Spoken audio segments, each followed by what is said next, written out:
All right, guys. So we're here with Kidspitsfire. What's up, guys? Now, you told us you got 3 names you like to go by. You like to go by Kidspitsfire, Kyle, and Miles. Why don't you tell us about how those names came about and what they mean to you?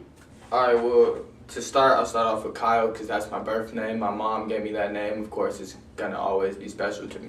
I fell in love with the movie Scarface, and Tony Montana and I started calling myself Kyle Montana because it sounds catchy. And I don't know, like, I never decided to really, I couldn't focus on one stage name. And Kidspitsfire has always been like my trademark, like Twitter, Snapchat, and all that since like, 2009. So I was like, I'm gonna make that my stage name. And I have these other names you can call me like when you see me out in public, whatever. Like, right. And Miles, it's like kind of like an alter ego for when like I'm more in touch with like my emotional side and shit, because it's not just Miles, it's Miles deep. And like there's a little analogy to it, it's a little pun to it, you know, and it could be like Miles deep within like knowledge, or it could be Miles deep in another way, you know. Exactly, right. Yeah. Now, tell me about how you came into the music scene. Well, when I was like 8, I used to listen to a lot of 50 Cent and Wayne and a lot of Kanye.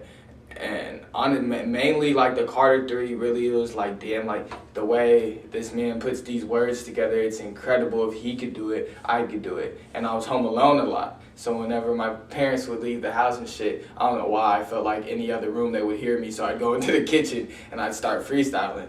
And then eventually I showed a couple of my best friends some of my freestyles. They're like, hey, you're kind of cool. And then we each wrote like raps, and they were older than me and mine still sounded better. I was like, whoa, I could go somewhere with this.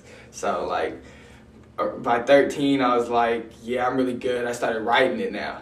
And then 16 dropped, or 15 dropped my first 2 songs. Now I'm not very proud of them. Like I progressed a lot. And at 18, at almost 19 now, I'm a lot better. And how do you think becoming a rap artist has changed you, if it has? It gets me more in tune with, like, it helps me emphasize.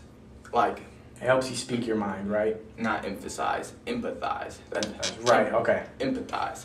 Because when I'm writing, I'm able to put myself in someone else's shoes.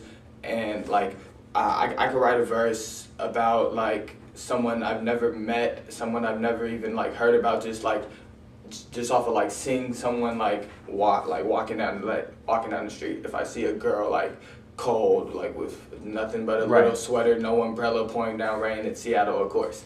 You know, like that's gonna make me think like, yo, I could write. Then now I'm thinking, I'm gonna write about her, like, and about what she's going through. So all of these. You'll start to create a story about like, that person off of seeing the one time. In a way, like as like not that specific person, but that type of person. Like, so it's gonna. A generalization. The song that will come from that will touch like the girl that feels like she's been in that sweater in the rain without an umbrella, even if it's not literal. Right. Okay. Now, you have a tape coming out in April, and sorry if I pronounced this wrong, it's called A She Wo? It's I She Wo, I believe. What's that tape all about? It's Chinese for love is me. And lately, the past couple days, I'm honestly thinking I might switch up the title to Flicker the Flame. Okay. Because it fits in with Kidspitsfire more for a first tape. Yeah. But originally, the reason I was thinking Ashi Wo, because love is me, and like I was just thinking like in this like industry, there's no love, and like there's a lot of hate going around. Yeah, there's a lot of hate, and like nobody helps each other out around here, and especially in our state, in Washington, there's not a lot. Especially here in 253-206. Yeah, it's rough. There's not a lot of networking. And you gotta be before you can like lay a track together with someone. You have to know them really as a person before they'll even consider like wanting to lay a track. Yeah, and I think that's stupid. I mean, like in my opinion, if you're an artist out here locally doing your thing, I'm an artist out here locally doing my thing. I have people that fuck with me. You have people that fuck with you. Why not? Why not network together? Exactly. Why not network? Now people that listen to me are gonna listen to you, and now people that listen to you are gonna listen to me. It's better for both of us. But so the Ashiwo thing is just like, I want love to be more in this game because it's not here.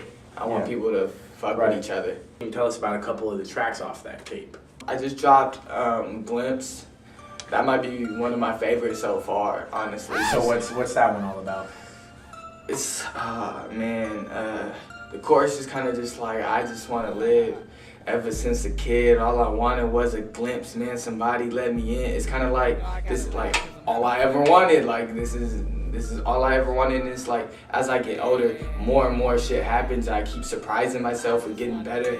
And then I keep surprising myself with more things coming to me. And it's like, yo, this is real. Everything is becoming real. It's like, I'm dreaming while awake. It's dope. For sure. And another song that's probably gonna be on my tape.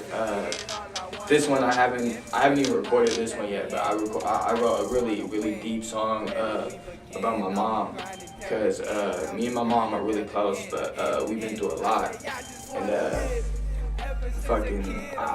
she's the only person to hear it so far, and we both broke down in tears when I spit it for her. So it's a very emotional it's a very emotional, deep song. Like, but the whole tape ain't like that. The whole tape is like, it's kind of abstract, because like I'm very versatile and flexible. So it'll give the listeners like a basically a sense, an overview of like who I am. You can go hard, and you can be that soft, emotional person that you can relate to. Because people, like, what they don't understand about like musicians and shit, they see like one type of music. That's not who they are. Like, for instance, you hear YG, like, you think that maybe all he does is turn up and gangbang. I'm pretty sure he's just a regular dude.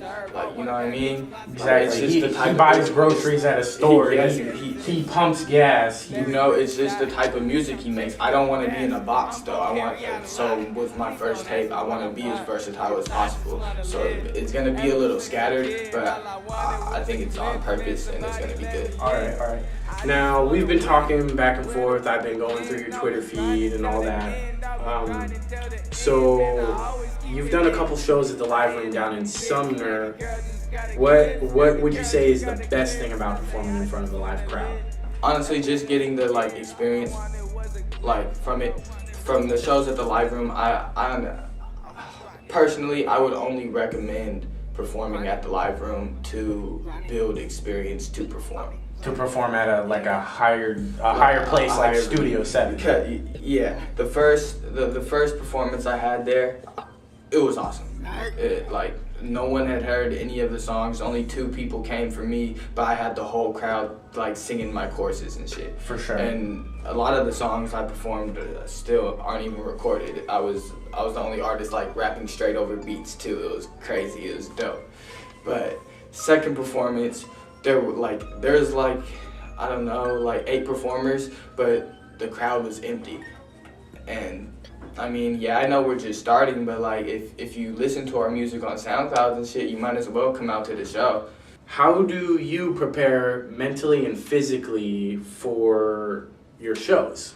You don't understand, like, it was so fucking crazy. Everything was so last minute. I didn't have the songs on the flash drive or anything. It was like an hour before the fucking show. I didn't have a ride there. And my best friend came through with a flash drive, downloaded the songs real quick, and then we skated, got to the show. 10 minutes late, they were like, "You're on right now." And I didn't really have time to be nervous. I was like nervous walking up the stairs, and as soon as like I got on the stage, I grabbed the mic. I felt at home, like it's where I'm supposed to be.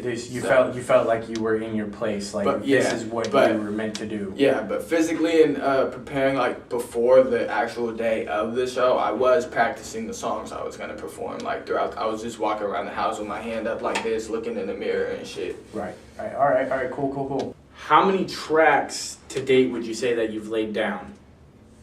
Well, I deleted a lot of shit on my SoundCloud. But before that. Okay, I had like 11. I had like 11, and then if you count some of the shit that's been posted on my YouTube and then other people's YouTubes, that probably total close to 20. All right. So. But currently out right now, I have that are solo songs. I have 1, 2, 3, 5. You've got 5. I got 5 solo songs and maybe like 4 features. Cool. Right now. All right. So that are out. I have so much music that's like just stashed. That you got stashed away, waiting to release. All right. It's just waiting. So now on your @ on Twitter is Kidspitsfire. Yeah. And your name on there is Lurk Squad, and you were telling me that you're looking to try to build that up more. So yeah. Tell the other artists how, if they want to be a part of it, how they can. I don't know. We're really just building like a brand. Building like a brand. That's what it is. Like a family at that too. Like. Honestly, it's been 2 years strong so far, and it's me. And like the thing is, we're not looking like to, hey, come join us. You know, like you're not looking for just anybody. We need you. Come on, come fuck with us. Nah, it's like we're looking for loyalty, like complete loyalty and ambition. Like we there's 3 of us now. It started with me and Devontae Marcus, another great artist out here. Y'all should look him up, for real. And then now another good friend of mine, Kenichi, look him up too. He's great. Like us 3 right now, like we're so ambitious and we all have the same vision of like where we're going, and like we all like build each other up. We make each other so much better, and like anybody else that can bring that to the table, that can come be ambitious, be loyal, be willing to put the work in, help each other out, you know what I mean? Spend that money, fucking make that money, just have fun, you know, like it's just like if you know that this is what you want, and like you know that this is what you want, and we're for you. Right. All right, so it's all about loyalty. Yeah. I got you. So since you are an unsigned artist, I take it that you do have multiple producers. Who would you say is your favorite producer to work with? My favorite, like, mix and master would be Kenichi. My dude Nietzsche is nice. Producing wise, like, whose beats I use the most? Probably, I have a couple producers that I've been talking to closely that are like working personally just with me, and right now I'm either saying Trap Side or Mike Steez. I love Mike Steez. Oh, and me and Mike Steez are still working on a collab EP. We got like 3 songs together that are dropped.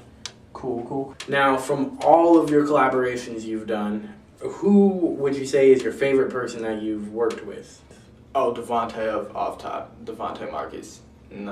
It's just like me and him vibe so well together, like in the studio. It's really like Kanye and Jay-Z. It's crazy. Or like Wayne and Drake together. Like it's just, we pump each other up so much. It's great. And as always, we wrap up with a piece of advice. Now, what piece of advice would you give someone who doesn't think that they got what it takes to make it? And yeah, just what would you say to them?